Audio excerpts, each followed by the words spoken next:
to speak about a man amongst men. The word eulogy comes from the Latin word eulogia, which means to speak well of. Christ Jesus in the book of Luke, chapter 43 through 47.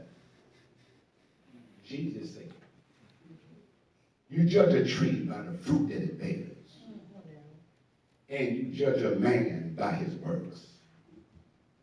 Even though my big brother did 41 years being incarcerated, I met him as a young man because I had 35 to life with no parole. I did 15 years in solitary confinement. I met him as a young man in Big Sandy in 2003. I came home with 5 college degrees. I'm probably one of the most influential black men in Washington, D.C. I'm saying it from the perspective of what that man poured into me. And this is why Jesus said in the book of John, chapter 3, verse 11, you speak what you know, and you testify what you have seen. I watched that man do half of the 25 or 23 years that I was in, put thousands of us on his back in terms of his development. This brother was so strong in his character that I can liken him into Paul. And we used to have these conversations when we was incarcerated because Paul wrote 27 books out of the New Testament, right? And if you got 27 books in the New Testament, Paul wrote 13 or 14 books. But he used to tell me, well, wait a minute, Paul had an experience. Is that right? That's right. In the book of Acts chapter 9, Paul was a reformed, rehabilitated, transformed human being. And we wouldn't know anything about Jesus the Christ if it wasn't for Paul. So for me to get the opportunity to say a few words on behalf of my brother, because we cannot define that brother by the 41 years that he was incarcerated. That's right. That's right. Thousands of brothers just found out that he returned back to God. And they've been reaching out to me the last week because they were shocked because Henry Marshall, was so strong. Not only just in his character, but it's in his physical appearance, in his mind, that he was able to not only help me, but thousands of us rehabilitate, reform, and transform our lives, not only while we was incarcerated, but many of us when we came home. I have to live with the fact that I didn't get a chance to see him. I've been home 5 years. I've been traveling around the country. And I talked to him. He reached out to me on Facebook.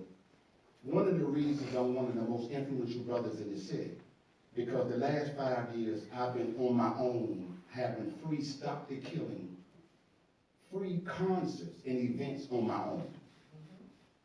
I refuse to take any government money because I have to be free to say what I need to say. And that's one thing that my big brother taught me, to make sure whatever I do, make sure that if nothing else, make sure my word is bond. Now, bond, according to the Webster Dictionary, means united. And whenever you give your word and you don't fulfill your word, then that word that you gave is just some dead letters. I heard the testimonies about the people that know him too. If he gave you his word not only was his bond, but he was going to make sure he do everything in his ability to keep his word. Now, I didn't want to, because in the Islamic tradition, we don't like to give too much of a long speech. We just want to speak well of, because the people that don't know him, the people that, like myself, that give the eulogies and testimonies, you will know more about him. Because at the end of the day, I want to say this to Tamika, because I ain't no doubt about it, you heard it. I know it because I've been 23 years, I was with him about 5. And you was his motivation for getting out of that place. Now, for some of us that haven't experienced being incarcerated, jail is hell.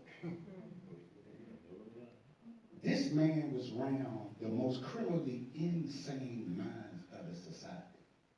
The dead and the dying without being consumed.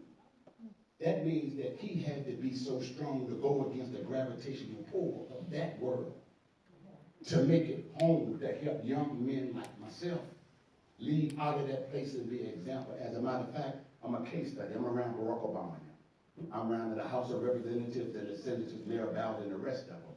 Because the things that that man taught me to do, meaning I was in 12 penitentiaries. 12.